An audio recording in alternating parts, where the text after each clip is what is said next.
প্রথমেই দেখতে পাচ্ছ কি কি কেটে রেখেছি আর মশলা হিসাবে কি কি দেবো। তো তার জন্য সবার প্রথমে সাদা সর্ষে আর কালো সর্ষে অল্প নুন দিয়ে মিক্সিতে ঘুরিয়ে নেব, যাতে ভালোভাবে পেস্টটা হয়। তো তারপরে তার মধ্যে কাঁচা লঙ্কা আর অল্প জল দিয়ে ভালো করে মিহি পেস্ট বানিয়ে নেব।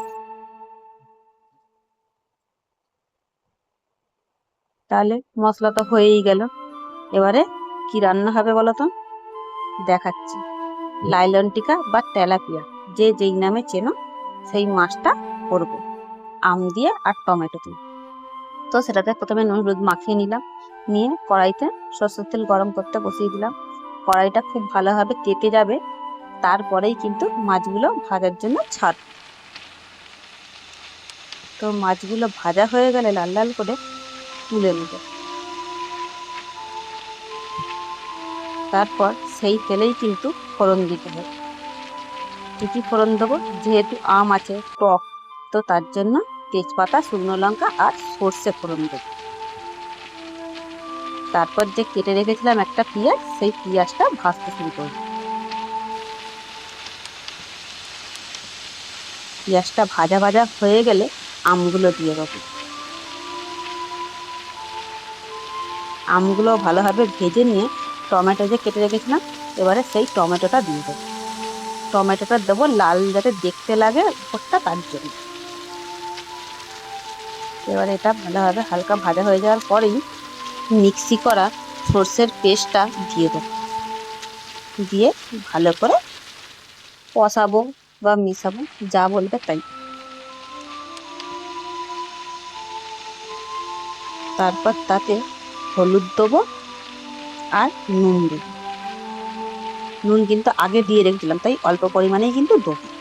দিয়ে ভালোভাবে মিশিয়ে নেব, কিন্তু পুরোটাই হবে লো ফ্লেমে। তো দেখো গ্রেভিটার কালার কিন্তু খুব সুন্দর এসে গেছে। আর টমেটোটা যেহেতু দিয়েছিলাম, তাই টমেটোটা দেখো সাইডে দেখা যাচ্ছে লাল কালারটা। তো এবারে মিক্সি ধোয়ার জল অল্প দিয়ে দিলাম।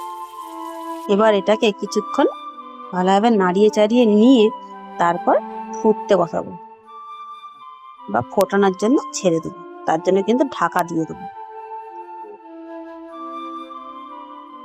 দেখো গ্রেভিটা কিন্তু ফুটতে শুরু করেছে।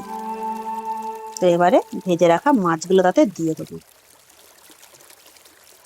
আর এই গরমকালে এরকম ভাবে যদি মাছটা রান্না করো, তাহলে কিন্তু গরম গরম ভাত দুপুরবেলা খুবই সুন্দর লাগবে খেতে।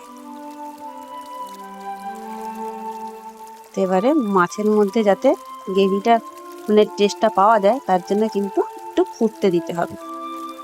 তার জন্য ঢাকা দিয়ে দেবো।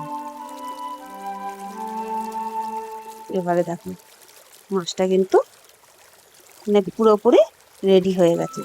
কিন্তু গ্রেভিটা যে যেরকম খাবে সেই হিসাবে ঝোলটা একদম শুকনো করে ফেলতে পারো বা অল্প রাখতেও পারো।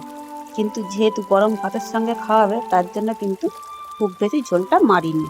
তো এরপরে স্বাদের জন্য একটু চিনি দিয়ে দেবো, কারণ টক দেওয়া হয়েছে, তার সঙ্গে একটু চিনি দিলে টেস্টটা কিন্তু ভালো আসবে।